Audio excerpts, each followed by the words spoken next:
So this is part A of the KhoodeelaarTV television channel, broadcasting only on the internet at 11:40 hours GMT, that is 11:40 a.m. British Standard Time on Monday, 27th of December 2021. So we have got, where is the Guardian photograph of Desmond Tutu. And it says, world loses champion of universal human rights. And it's a byline by Jason Burke in Cape Town in South Africa. And the main copy on the front page of the Guardian is, Paul reveals widespread concern over state of NHS. Amid delays and staff shortages, 1 in 4 Britons fear they would not get adequate care. And it's an exclusive by Dennis Campbell, health policy editor. Whatever happened to the health editor?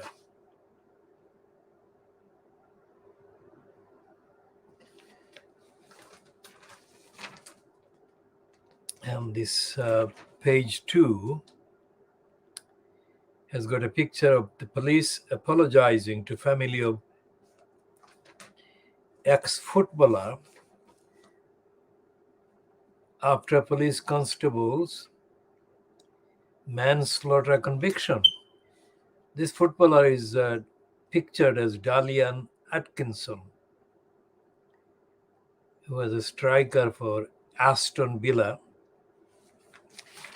and other football clubs.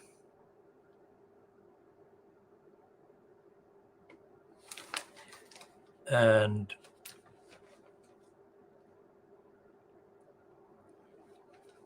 the piece on Desmond Tutu continues on pages 6 and 7. Desmond Tutu, giant of the struggle against apartheid in South Africa, dies aged 90. This is significant. They're saying apartheid in South Africa. That is a heading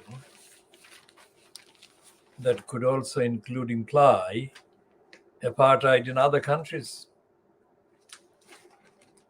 Because until this one, most of in fact, all the references to apartheid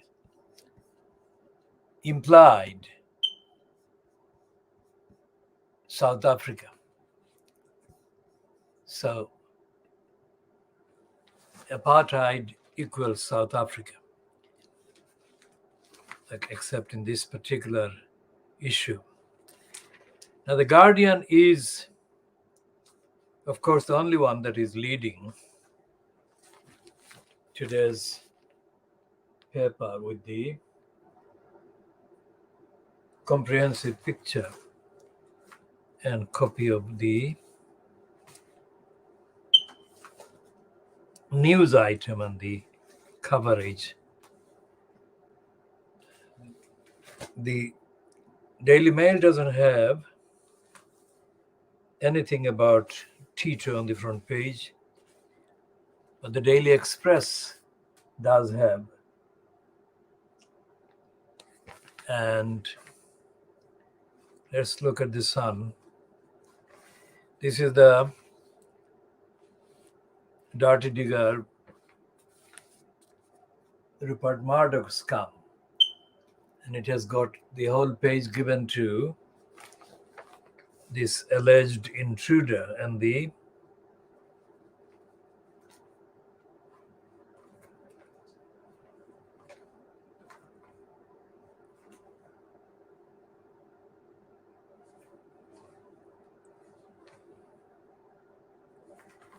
alleged plot against the against the monarch, against Brunda. The Times too has a prominent picture of Tutu.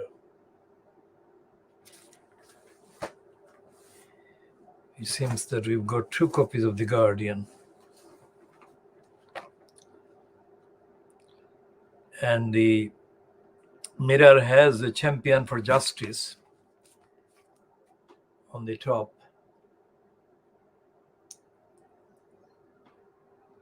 Champion for justice on the top. And the main piece is about the New Year's Eve on a knife edge.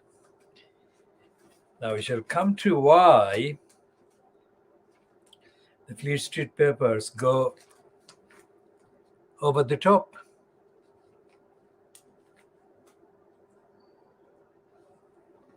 About the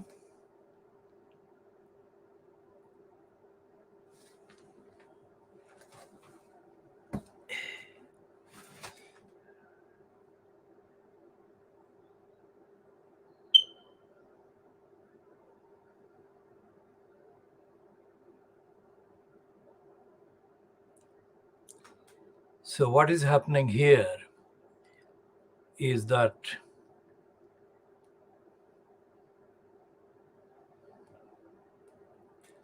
the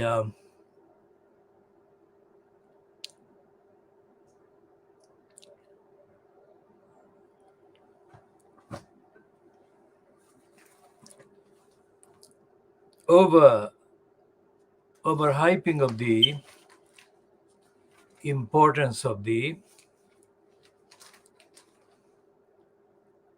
New Year's Eve and the Christmas holidays. Christmas. What happens on the day? What happened on the day, Christmas Day? What did they do?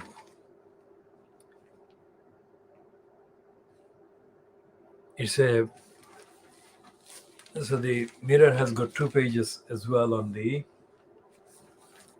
campaigner for justice.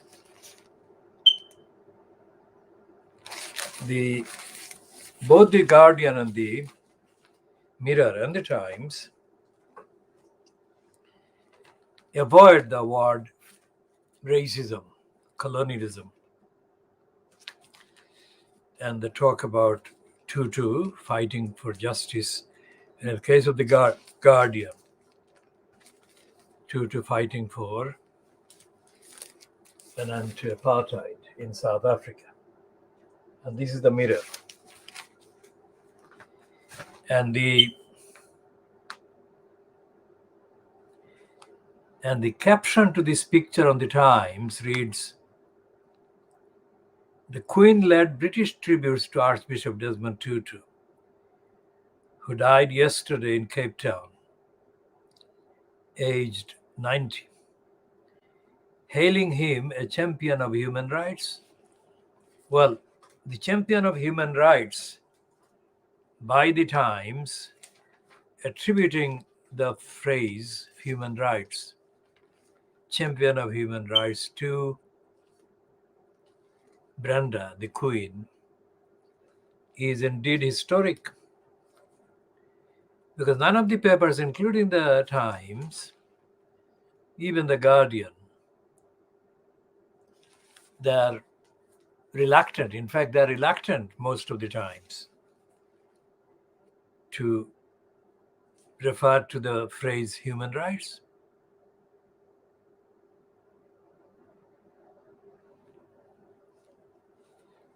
And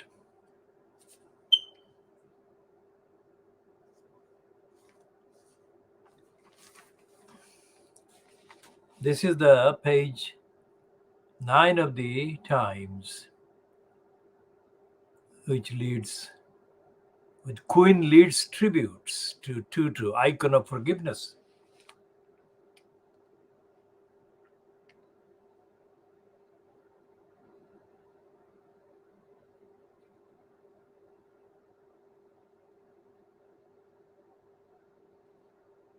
And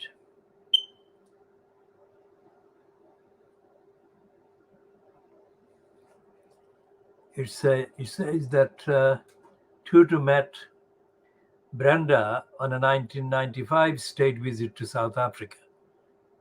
That is, Brenda was visiting South Africa.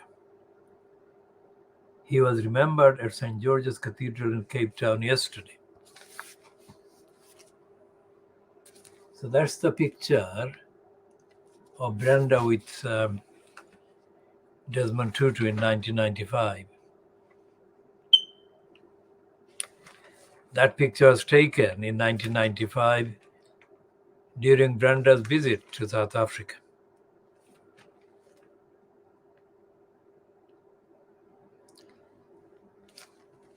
Now this is a remarkable couple of pieces in the Times on page 15. One is headed, Starmer has made Labour safe, Jewish members say. And the other one is the BBC accused of anti-Semitism in shame list. The Starmer has made the Labour Party safe. His byline to the chief political correspondent, Henry Zafman. And the BBC accused of anti-Semitism in shame list, Dominic Kennedy.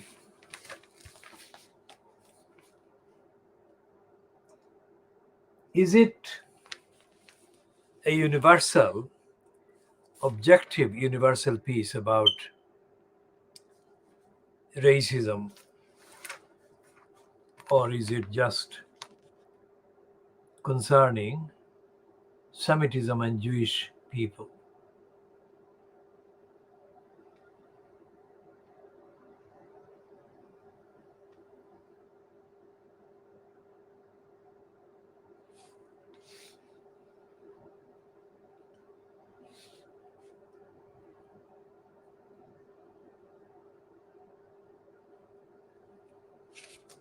That has to be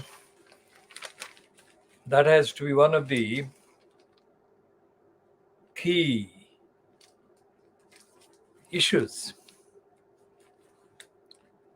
about Fleet Street and about the racism that Fleet Street harbors about other people.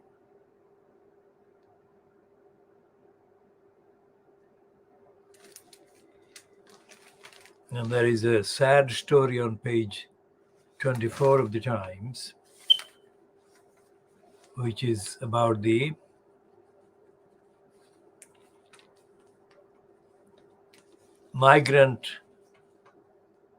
victims of the massacre of the migrants in the Channel.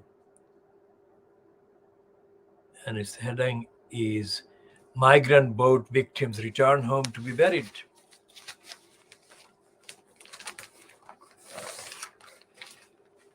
And it says,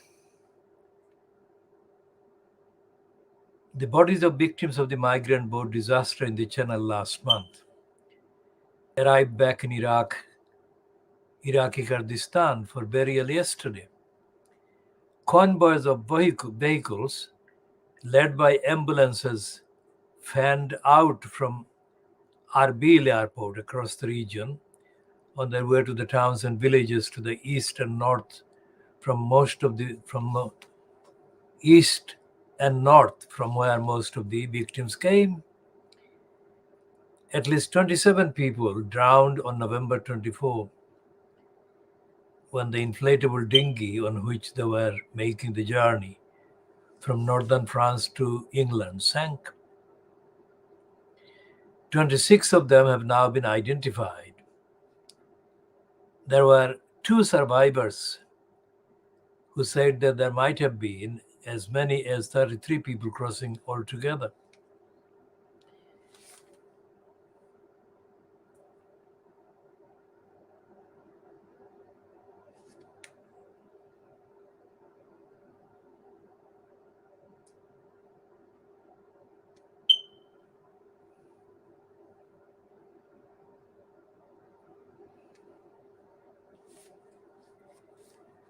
So there is this particular paragraph which says, in Kurdistan,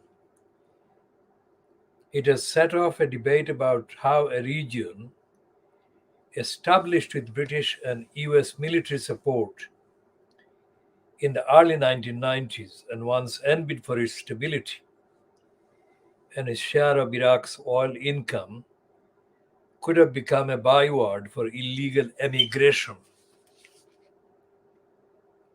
3 of the victims came from Rania, a town on the plains at the foot of the Black Mountains. The mountains are becoming a setting off point for migrants from Afghanistan, Iraq, and Iran to cross the Turkish border on their way to Europe. Hundreds of people gathered at the town's mosques for the funerals. Kazhal Ahmad had spoken to reporters days before her death about how scared she was to make the channel crossing. Her sister said yesterday that they had spoken by telephone the night before her death. We told them to take care and be careful. It was so dangerous. They told us that they didn't have a choice, that this was their last chance at a future. Now we have lost everything. Now that's the Times about the massacred migrants, Times page 24. Let's see what the Daily Mail is saying, if there is anything about that at all.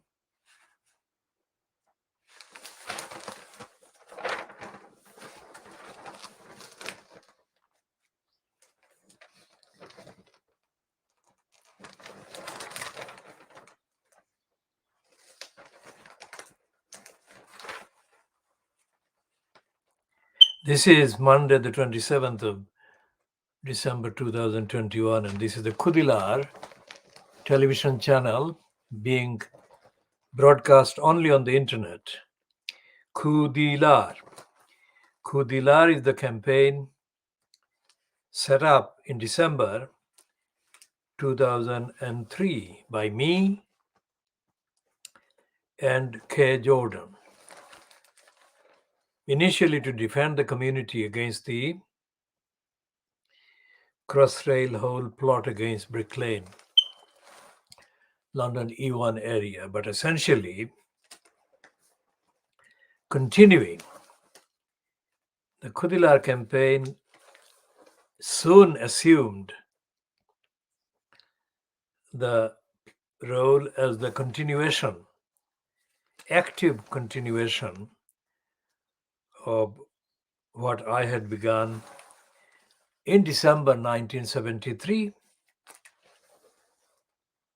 defending the community in Brick Lane, defending the community of mainly Siloti-speaking Bangladeshis in Brick Lane. That was the focus, the target of the attack by the Sunday Times Color supplement, in a piece byline to a woman called Leslie Garner. So the campaign for the rights of the people that have been buried in Iraqi Kurdistan yesterday, according to the Times, the lives of people emigrating, essentially emigrating from countries like Iraqi Kurdistan recently and in the 1900s and afterwards from the Silot region in then British occupied the subcontinent of India. The British occupied subcontinent of India had a part called Assam, and Assam had the major part of Silot was in Assam, and a lot of people settled as British citizens in the 5 decades until the 1950s. And it continued up to the period of the late 1960s, when the area called Brick Lane, not Spitalfields. Remember, Brick Lane and Spitalfields are kind of same geographical location.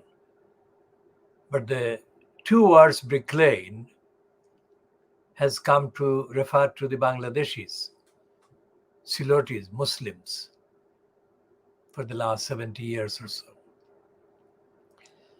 So when the Sunday Times published the article against the Silotis, it focused on the Silotis being Muslims and backward. It said the Muslims were backward. So the human rights was not a concept that was being used as often in the 1970s.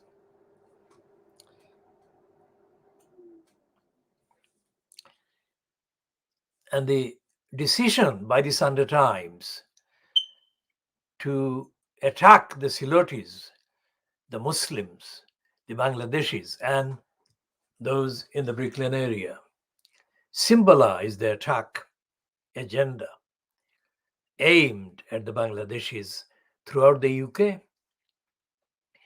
Because Brick Lane is the name of the front of the community that is widely known as Bangladeshis in the UK. Essentially, the Bangladeshis in the UK are also mainly Siloti speakers, Muslims. So why did the Sunday Times decide to attack the Silotis, the Muslims, the Bangladeshis in Brick Lane? And was there a campaign? Yes, the campaign was begun by me along with a number of supporters who have not maintained the consistency. And I have continued and am continuing the defense of the community on all aspects. So it's the platform, it's still unlike the party political platform that others may have considered as the vehicle to defend a particular part of the community of African people or people of Asian backgrounds. The Siloti speaking Bangladeshi Muslims remain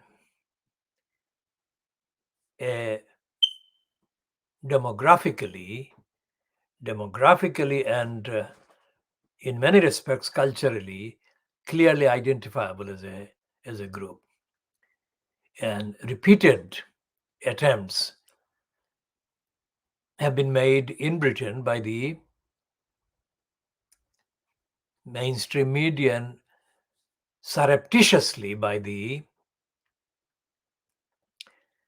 political kind of agencies to undermine this community. And the reason for that is quite clear. Nowhere, that is, nowhere in the United Kingdom, including Scotland, including Northern Ireland, and including Wales, nowhere has there been a coherent, identifiable group of people who are not of European descent and who are not Christian, who are not Jewish, who are not of other faiths,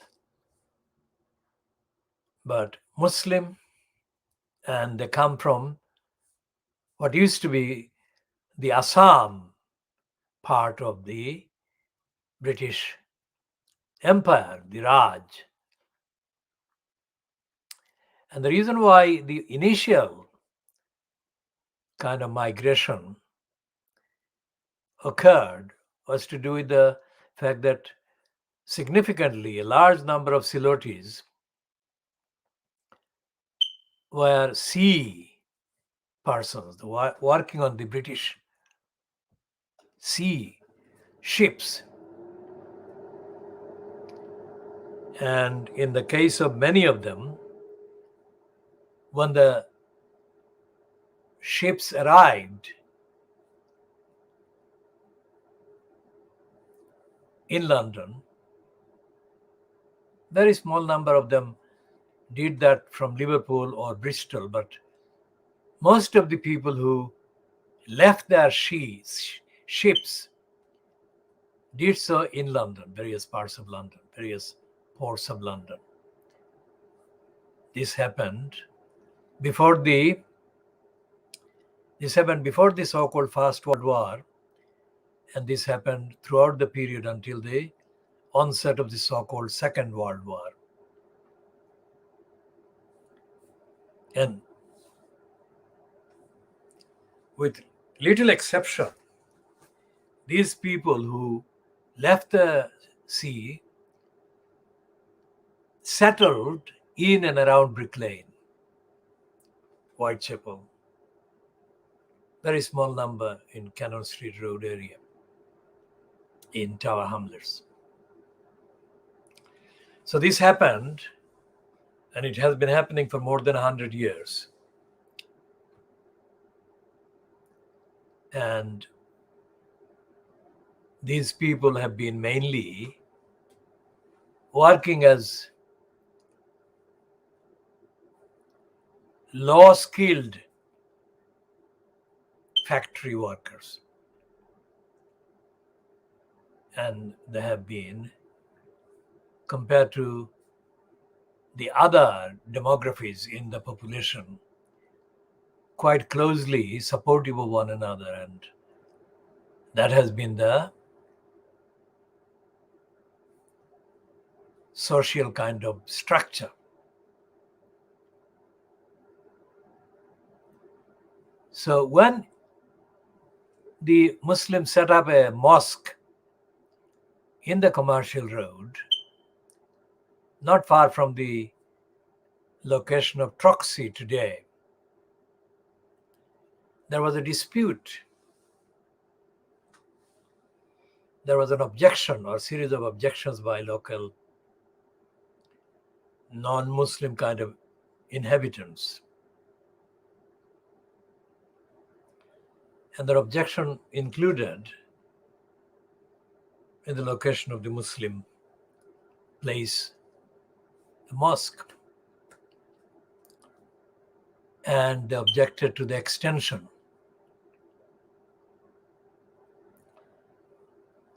being built on top of the building there, top of the ground floor. So at that time, it was the early part of the 20th century. There was a Muslim, a young Muslim person who got involved. And he came up with the idea that as the mosque and its sanctity has to be protected, no other structure should be built on the top of that mosque building. How did he do that? He said that the Muslims would buy the space, whatever the height of the space, 1 inch, 2 inches, whatever, directly above the building of the mosque. And that space would be left void. Nothing would be built on that. So no other structure could be built on top of the void. That was a mathematical, geometric genius idea. And that solved the problem. Today, more than 100 years later, it is impossible to find any Muslim in the ordinary population in Brick Lane, in Whitechapel, in the rest of Tower Hamlets, or in the rest of the United Kingdom who could even relate that incident. And yet it was phenomenally, mathematically, and geometrically unique, as far as I know, anyway. So the establishment of the idea of the mosque in Commercial Road was only possible by that intellectual, geometric, mathematical device. As things have turned out, a new, quote, East London mosque was kind of launched in the Whitechapel Road, not far from the Altawali Park, effectively in the 1980s. And that mosque is now a part of a complex known as the East London or London Muslim Centre and the East London Mosque. We have discussed the role, the negative role played by those who brainwashed and groomed the Bethnal Green girls, mainly the first one, Sharmina Begum, up to December 2014 when she reportedly arrived in Syria, controlled by the so-called Islamic State. And then she was followed by the other three Bethnal Green girls, school girls, Shamima Begum and her two friends. So the area which is targeted for attack by the Sunday Times in the Color magazine, December 2nd of December 1973, bylined to Leslie Garner. That attack was a product of long-held prejudice against Muslims. Now, as far as the records that I can access go, the fact that these people came from Silot in Assam and in Bangladesh now, the East Pakistan and Bangladesh, did not represent any antisocial kind of degeneration of the local population because of them. There are two aspects to it. But they were seen as aliens. They were seen as unacceptable people for no reason except that it was a prejudice based on race, religion, whatever. But the demography of the Silotis 120 years ago, that began to be kind of founded 120 years ago, and it has developed, numerically increased, and is even now in the process of increasing because of later versions and varieties of migration. The community that has now become much bigger in numerical terms than it was originally 100 and let's say 10 years ago, 20 years ago, has itself degenerated in terms of individual members of the community and the individuals' quality quality of attitude and outlook towards one another. It has remained demographically, ethnically, if you like, identifiable. But the quality of attitude towards one another has not improved when examined against the general aspiration and the general narrative that existed in the originating area or the originating region in Sylhet, in Assam, in East Pakistan, which continues in Bangladesh. Because the aspiration, the association with the improved quality of economic life, the improved quality of economic life has not translated that narrative, that perception, or that line has not translated itself into the people as a whole. Currently in the Brick Lane, Whitechapel, Cannon Street Road area, Bethnal Green area, and expanding far beyond into other parts of the country.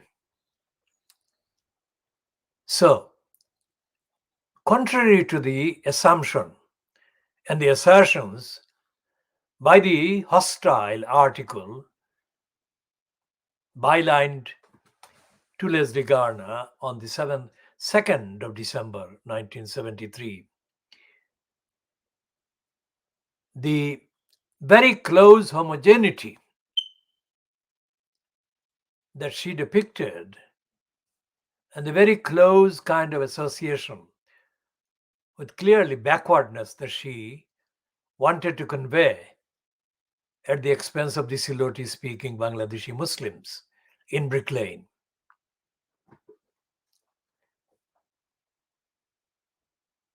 The fellowship, the sense of solidarity, and the sense of clear understanding, moral understanding, ethical understanding,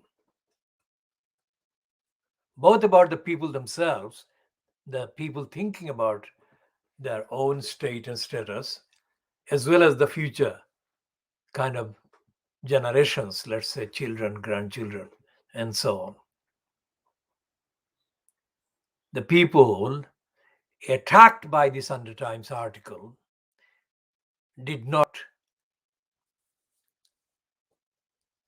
come forward spontaneously to defend the community against the listed, printed, published article. For example, one of the things that Leslie Garner identified, claimed by kind of citing non-Sylheti speaking, and she clearly mentioned Bengalis, was that the Sylhetis survived on eating banana plants. Now, anyone who is familiar with the actual plains of Sylhet and Bengal and of Assam and of the adjoining regions in the subcontinent,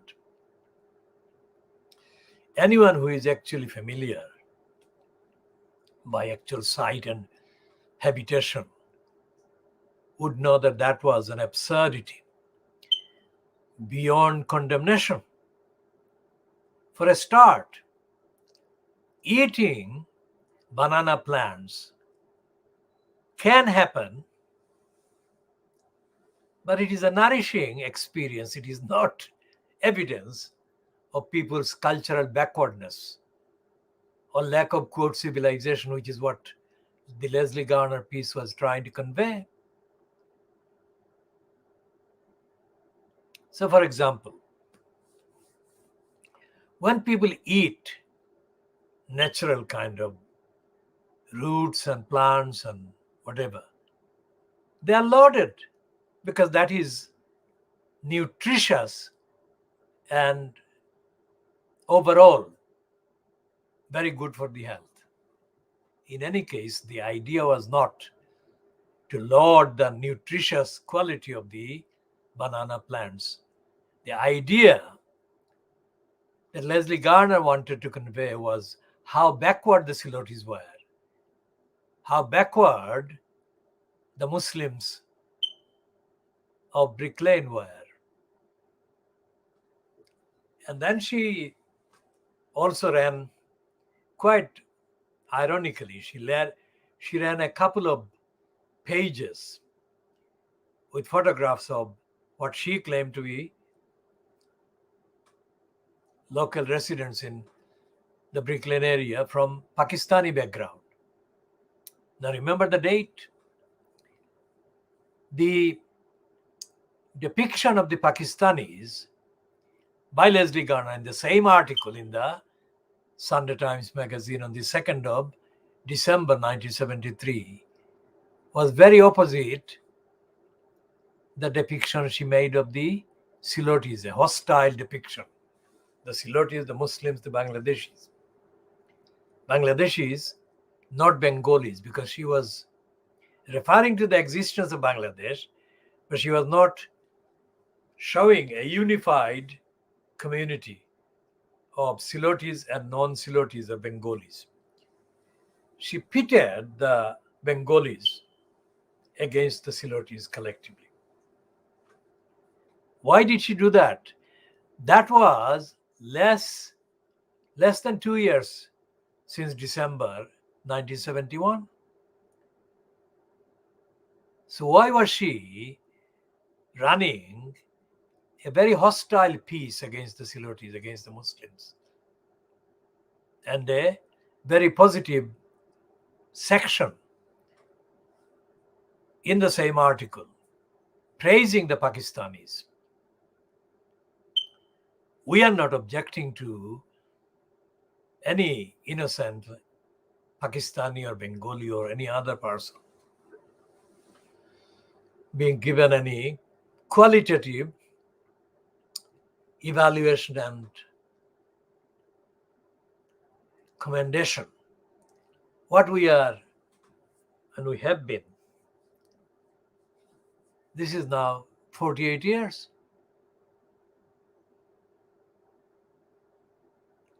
48 years ago, and I have been thinking about this for 48 years, amongst other things. And nobody has come out, nobody has come forward from any part of the population explaining why that particular attack on the Bangladeshi Siloti Muslims of Brick Lane area was carried out, conceived and carried out at all. As I said earlier, the presence of the Bangladeshis or the presence of the Siloti speaking people up to the August 1947 in the Brick Lane area Brick Lane Commercial Road, Cannon Street Road area, did not represent any devaluation of the quality of the lives of the people who were from other backgrounds, mainly European people, mainly local indigenous white people. Now, what has happened in the last, let's say, 30 years, 30 years or so, after the end of the decade following the murder, racist murder of Altaf Ali and Ishaq Ali in 1978, is that as, quote, new generation of Bangladeshi descended children have been born and have become adults, the quality of character, the quality of personality, the quality of ethics and moral duty among them for their own sakes has not been addressed.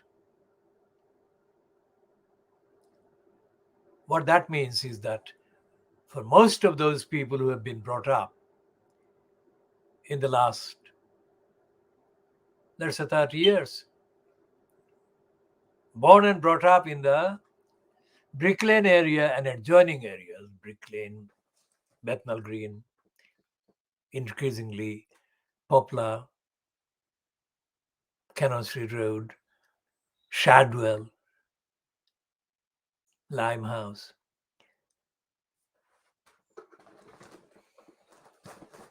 Their identity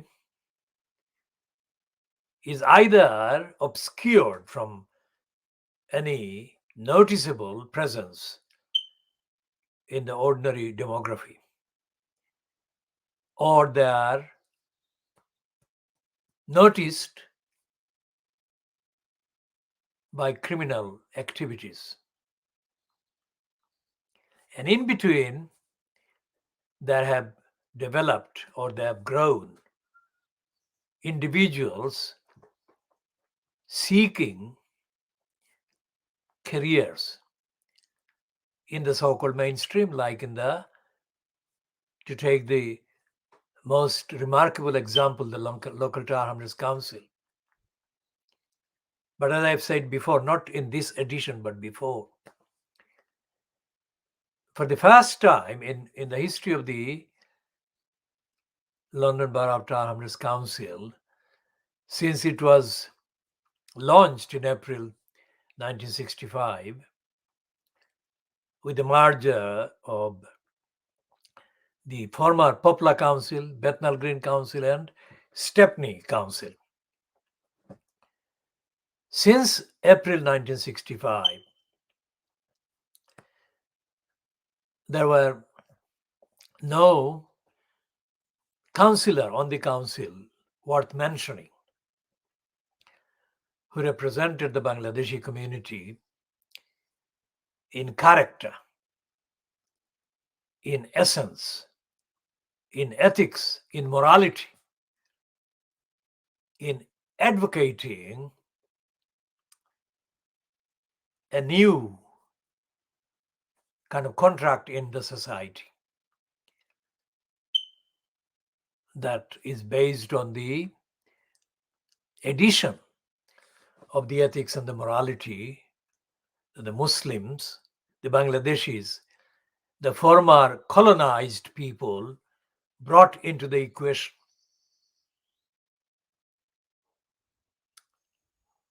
So this is December, and December is significant in four ways. One is the fact that the Sunday Times article dated the 2nd of December 1973 was significantly ill-written, ill-conceived, ill-timed,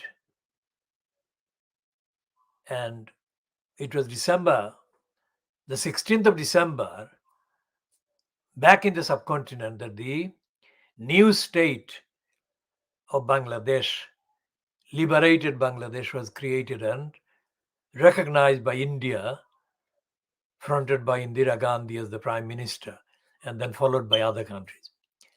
And the Sunday Times article, published just under 2 years after the 16th of December 1971, claimed, not only did it claim that the Silotis were bad because they ate banana trees or banana plants, it also said, Leslie Garner Peace said, that the Silotis didn't understand the liberation war of Bangladesh and they didn't support the liberation war of Bangladesh.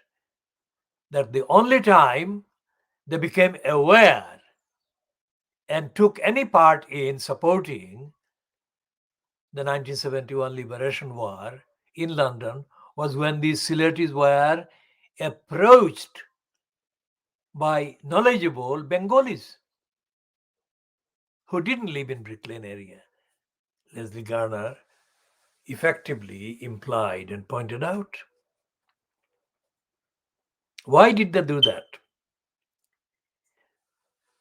Because members of my own family who were living in the area, members of the joint or extended families, if you like, relations, I had known of relatives, relations who had been living in the Brick Lane area in London since the late 1920s, during the 1930s, during the 1940s, during the 1950s, during the 1960s.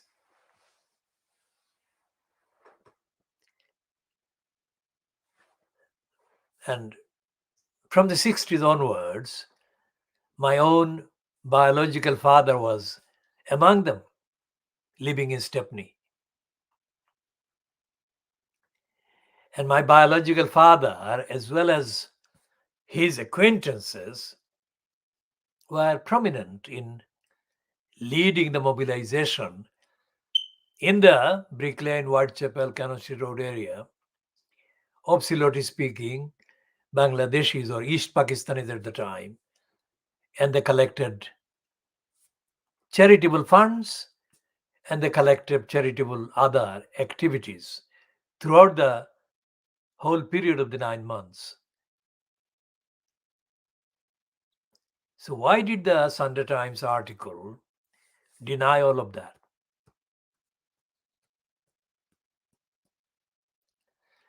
So in response to the Sunday Times article, I set up one of the first platforms I set up was the Silot Bangladesh Friendship Society. Because in order to counter the claim that Silotis in London in the UK didn't support the Bangladesh War of Liberation, the first thing had to be to show that Sylhet and Bangladesh were united in friendship, not in hostility, not in denial. I did that. Did anyone else do that? Hardly. And the kind of equation of action defending the community and the accompanying awareness and the implications of the action and the awareness, these are continuing for 48 years.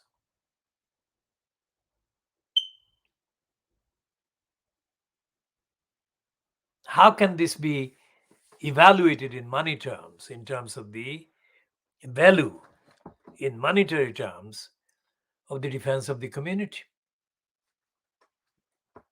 Is there any monetary value? Is there any material value?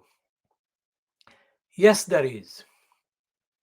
The material value is that if the community, the Bangladeshis, the Silotis, the Brick Lane people, and the rest of their associates and contacts and acquaintances, friends, relations spread right across the main cities of England,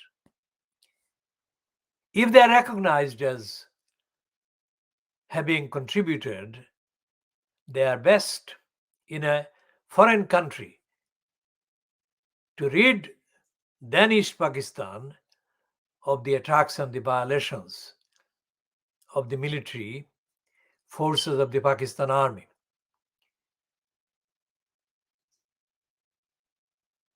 then the entitlement of the Silotis, the Muslims, the Bangladeshis, to claiming to have played their part and liberated their own country, freed their fellow country men and women and children from the brutalities and the violence of the military forces that were engaged in violent attacks on the people. That has to be understood and accepted and recognized. That is why I had to start the campaign in December 1973. And that campaign continues. Now, at the time that the Sunday Times article was published, Sunday Times Color magazine article was published in the magazine on the Sunday, the 2nd of December 1973.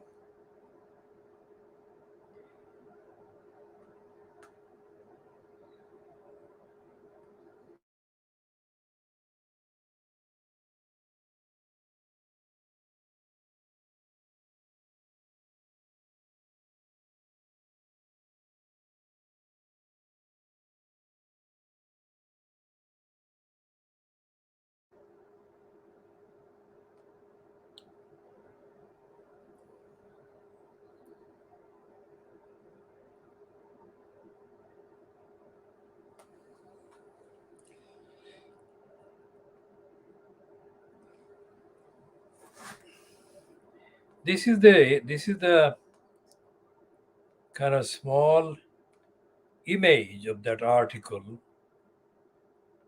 published on the back of the Sunday Times. This is the piece which says the world beyond the curtains. The world beyond the curtains. The world beyond the curtains was the piece that the Sunday Times Color magazine published. And the byline was Leslie Garner. Now, if anyone kind of said that Leslie Garner was a racist, an anti-Muslim, anti-Siloti, and even anti-Bangladeshi, if anyone said that, which I did say that, and I continue to say that for 48 years now, some people may be justified in wondering why I am saying that or why I have been saying that. They might wonder, maybe there is some truth in what Leslie Garner said.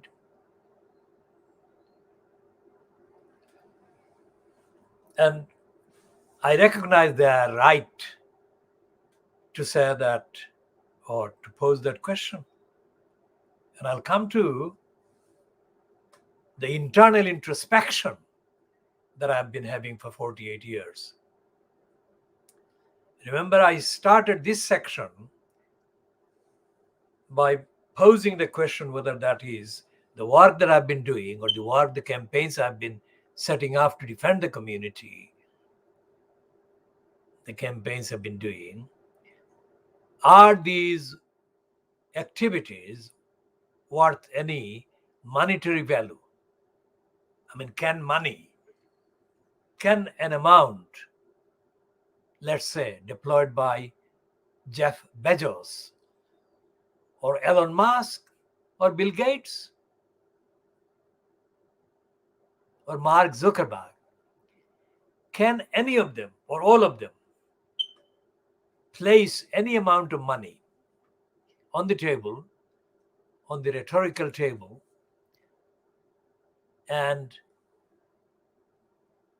extending the rhetoric, spanning 48 years, can the quality of work that I've been doing, campaigns have been doing be produced by the deployment of the money?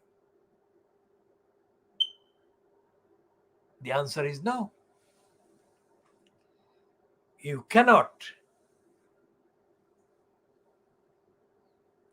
buy the most important things in the world. You cannot buy spontaneous ethics and morality, spontaneous dedication to the truth, universal truth. Because extrapolating the various principles that were necessary to be installed at the beginning of December 1973 to defend the community, these values, the principles, apply to any other part of humanity, population, anywhere, who have been wrongly described, wrongly targeted, and wrongly maligned and defamed, and whose identity has been twisted, disfigured, taking the irrationality, the racism, and the malignant incitement against the collective Bangladeshi Siloti Muslims of Brick Lane in 1973, as the Sunday Times did through Leslie Garner piece. Apply the same set of lies and lying about any other population, any other part of the population, in any comparable metropolis or host kind of country, either in the Western European countries or in the Northern American countries, you would find the justification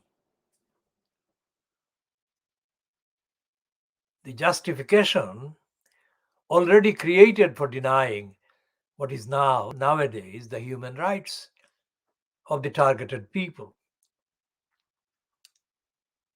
The denials, the list of denials that the administration of Donald Trump actually relied on and periodically fueled against people from Southern American countries, people from African origins, people from Asian origins. So the defense of the Silotis, the Brick Lane people, against the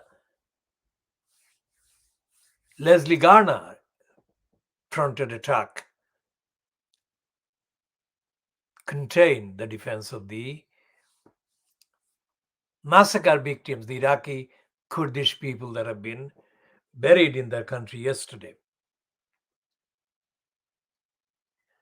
Those people who have been massacred, and also the surviving relations and members of their community.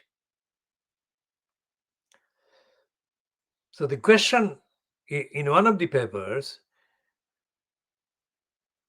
in the Times, which I read already, that says that it is quite significant that a country, a community, a location that was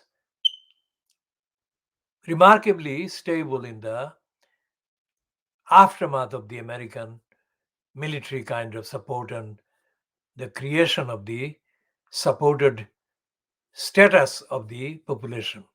How has that become now synonymous with illegal emigration? That's the phrase, illegal emigration. And the answer is that that can happen to any maligned people, any targeted people. Because although the Iraqi Kurds and others comparable to them in terms of the per capita income and the level of social stability, many of the migrants, many of the people who are victims of such tragedies and such massacres, exploitation and trafficking, many of those people have been left defenseless. There has been no campaign like the one that I have been running for 48 years, nor like any of the others that I have been setting up in the 48 years, and I shall come to those. There has been nothing. There has been nothing in the populations of the originating populations, originating regions that has spelled out the truth about their location and their experiencing the exploitation, the denial, the deprivation. So as a whole,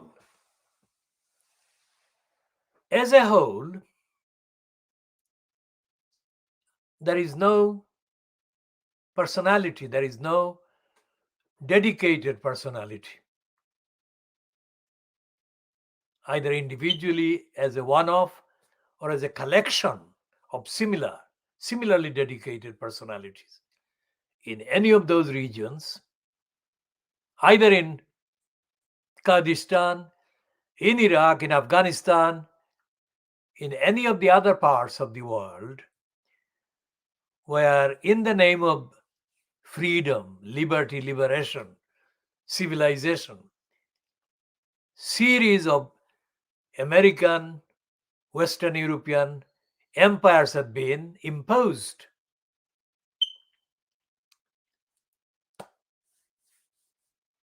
I mean, the fact that the Rupert Murdoch scum uses the phrase human rights in reporting the demise of Desmond Tutu is more than significant.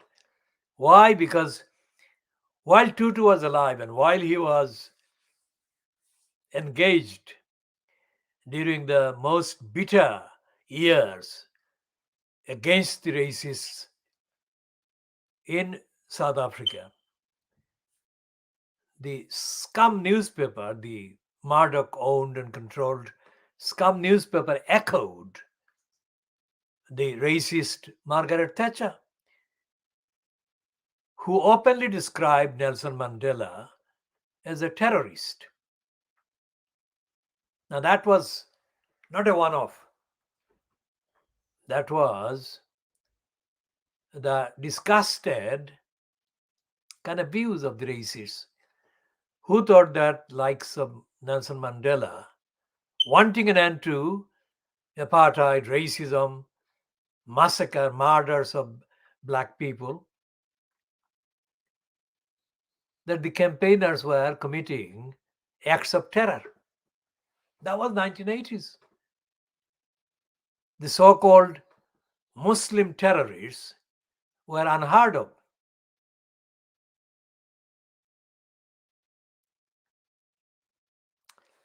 So what has happened in the papers today, in the words of the Times, which is praising the work that Desmond Tutu did. They were not prepared to say these things, while Tutu was involved in the opposition to racism and apartheid. One of the rarest pieces that ever appeared in the Fleet Street papers about Winnie Mandela was written by a soul kind of reporter who did a number of pieces in the Observer about South Africa and about Winnie Mandela. And that particular writer didn't tell the whole truth about Winnie Mandela and the campaign she had to fight against apartheid. This particular writer made a point of describing the physical attractiveness of Winnie Mandela at the time.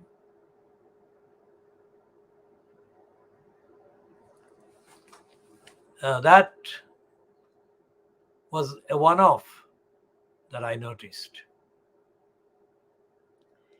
There were literally hundreds of thousands of South African people of all backgrounds who were silent on apartheid, on racism, racist murder. And there were only a very small number of people that took up the campaign to end racism, racist massacres and murders. Fleet Street papers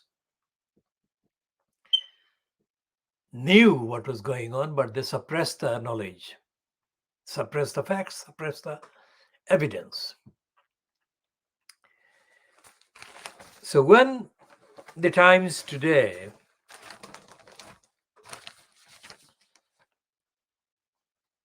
says that Brenda, the monarch, was photographed with Desmond Tutu when he met the Queen on a 1995 state visit to South Africa, and that he was remembered at St. George's Cathedral in Cape Town yesterday. They didn't disown or denounce the words of Margaret Thatcher calling Nelson Mandela a terrorist. And they didn't, of course, withdraw anything that either Thatcher said or many of the others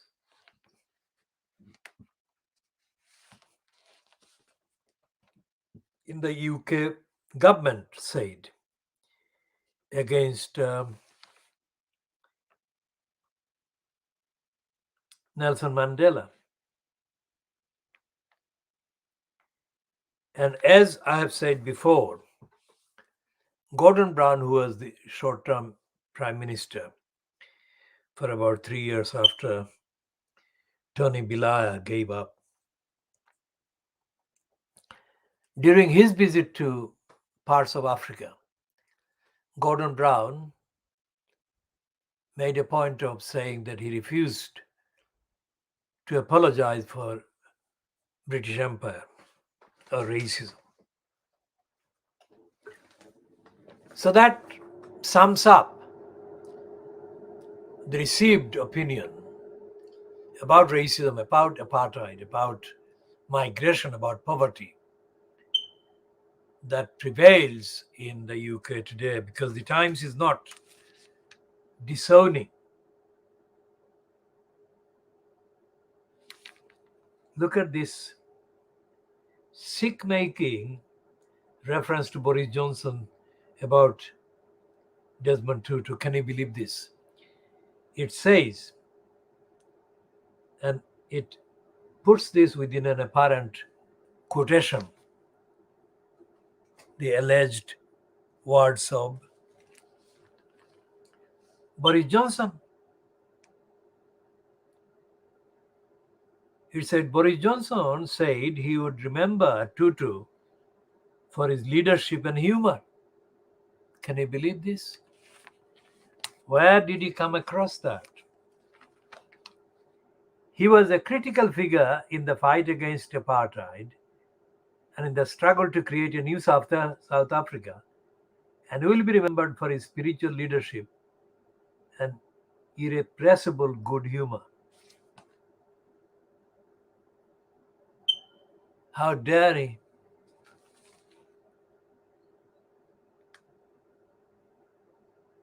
And Liar said that Tutu had made an immense contribution to South Africa's path to democracy, not ending apartheid.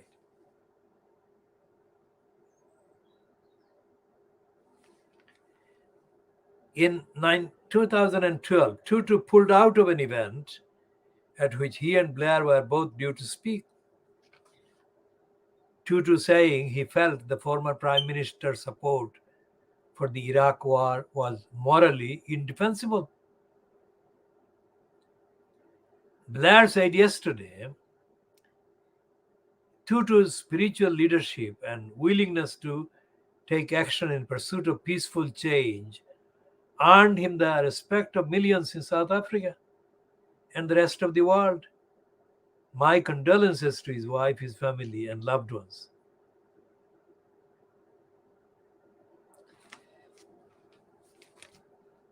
And the Times has got a leading article about Tutu, that is an editorial.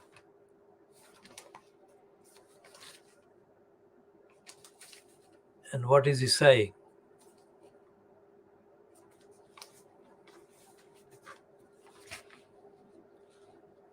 There is clearly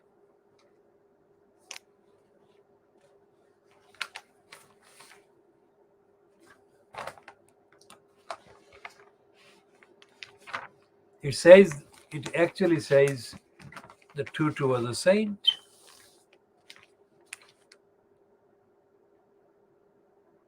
But Tutu was not a South African saint, because that's the heading in the Times.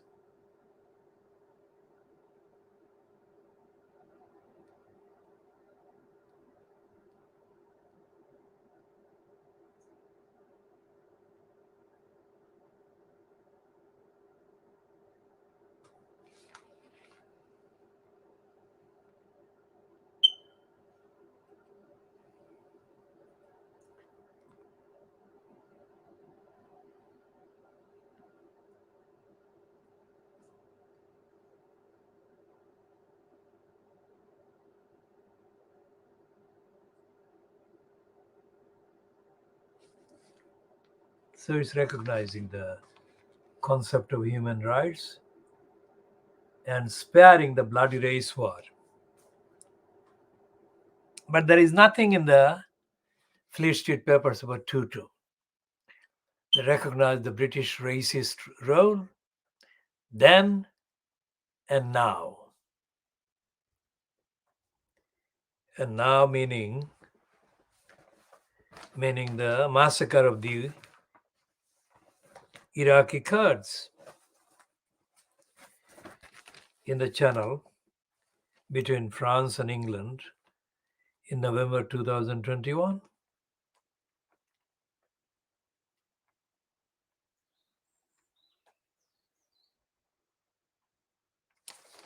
And there is nothing.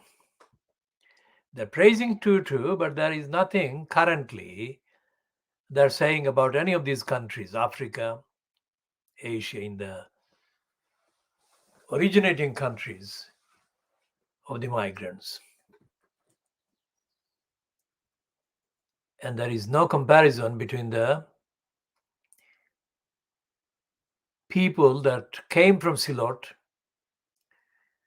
and settled in Brick Lane 120 years ago, 100 years ago, and their descendants. The people who are now descendants of those people from Silot are not in a coherent moral position against injustice, against racism. In fact, Most of the people don't even know what is going on day to day in terms of the impact of the lack of moral purpose among the people that have been born into the community.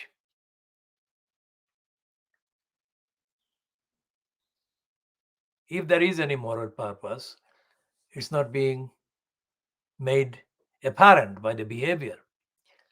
So going back to the 1990,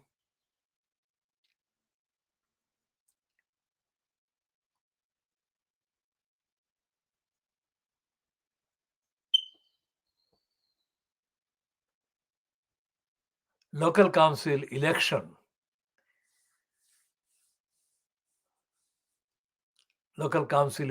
to council wards for the London Borough of Tower Hamlets, which was merged in April 1965. The largest number of councillors demographically representing the population, the Bangladeshi population in Tower Hamlets, the largest number took place in 1990. It varied, the number of councillors with the same backgrounds kept varying with the subsequent elections, but that was the first time that the largest number of councillors elected to Tower Hamlets Council took place. So, this is now 31 years since 1990. There have been many pretense kind of careers. Many, like hundreds of so-called academic writers, have surfaced from nowhere, and they have made mentions of Brick Lane, mentions of the racist murder of Altawali and the community's response. Not one of those publications or essays actually is based on the truth about what happened. So that's number one. And these people have buried, and they have included plainly kind of selfish opportunists who wanted to make a kind of name for themselves as being aware about the Brick Lane Bangladeshi community. Two wanton evil-doing criminals who wanted to hijack the community's identity and distort it in order to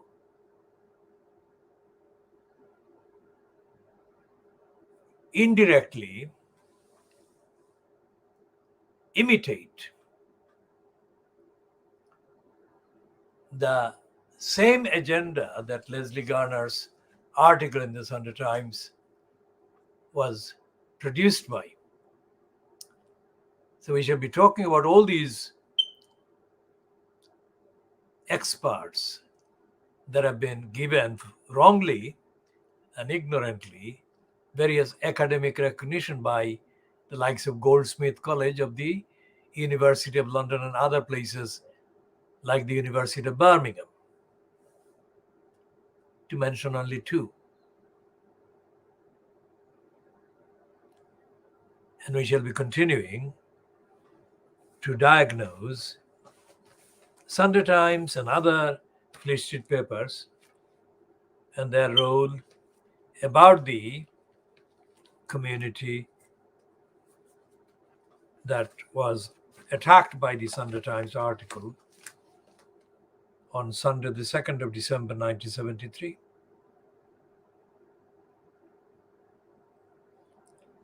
She'll be talking more in the next editions